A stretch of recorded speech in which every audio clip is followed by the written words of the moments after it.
Aileen Wuornos, the killer prostitute. Aileen Pittman, later changing her name to Wuornos, was born on February 29, 1956 in Rochester, Michigan. Aileen's family life, or lack thereof, was in complete shambles. Her father was a psychopath who was charged and convicted of child molestation, then a few years later committed suicide in prison. She never met her father. One day, Aileen's mother took her and her brother to her grandparents' house, dropped them off, and never returned. The mother and the grandparents were in agreement that they would never tell the children that they were staying with their grandparents, rather that they had been adopted. Her grandparents were not much better than her actual parents. Later interviews of her childhood friends said that her grandfather was sexually abusive and beat her regularly. He later committed suicide. Her grandmother was an improvement, but not much of one. She was an alcoholic and did not care for the children in the way that two small children need to be cared for. At a very young age, she had a sexual relationship with her brother, who later died of cancer in 1980. At the age of 14, she became pregnant, and her grandparents forced her to move to a facility for women who were pregnant but unmarried. Later, she gave up the child for adoption. She did not last long in a school environment. School was almost as bad as it was at home.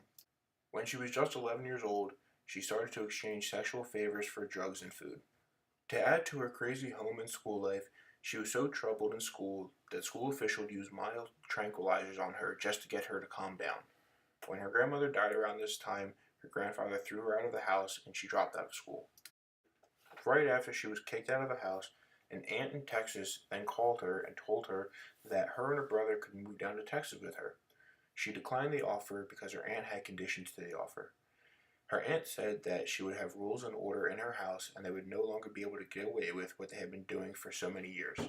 After she declined the offer to move to Texas, she packed up her things and moved to Florida. After a few years of living in Florida, she met an elderly man named Louis Fell. They married, but as most would assume, it did not last long. Fell annulled the marriage and put a restraining order on her once he found out that she was in multiple bar fights. Another factor to the marriage not working out is that Fell stated that she blew through all of his money and once even started to beat him with his own cane because he did not give her any more money. After the failed marriage, Aileen found a new partner, Tyra Moore. They met at a gay bar in Daytona. While Aileen was on trial, Moore took the stand insisting that she had no idea Aileen had been on a killing spree. She killed all 7 of her victims the same way. She posed as a prostitute, and once she was hired, and the men weren't paying attention, she took out a .22 caliber pistol, shot them in the back of the head, and then dumped their body. She falls under the power and control typology. This is because she wanted to take the power back that all the men in her life stripped from her when they sexually exploited her.